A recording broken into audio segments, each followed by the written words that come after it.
Waziri wa Elimu Dr. Fred Matiang'i ametoa agizo kwa wakuu wa shule kuhakikisha kuwa taasisi zao zimepata vyeti vya umiliki wa ardhi za shule hizo.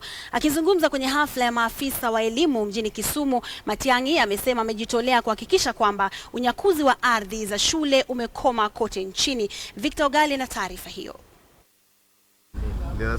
Shule za msingi na sekondari za umma katika siku za hivi karibuni zimeripotiwa kupokonywa ardhi na mabonyenye ambao huziacha bila hata viwanja vya kucheza.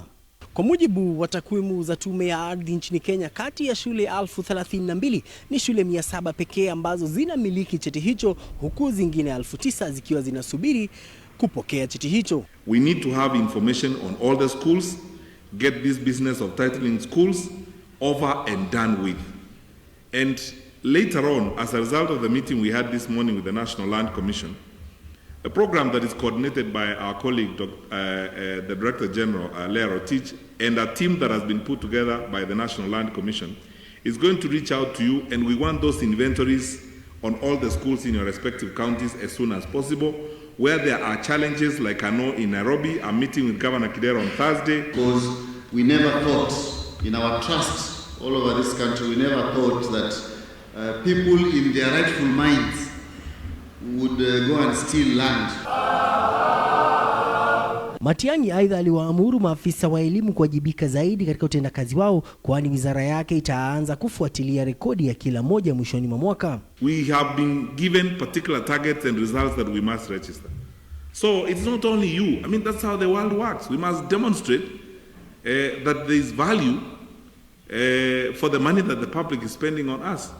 And it's all of us. It's the teachers, it's us as directors, and it's us as responsible people.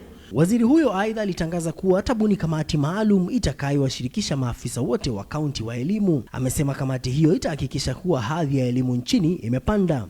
In one classroom I walked to, I asked a very plain question to the headmaster.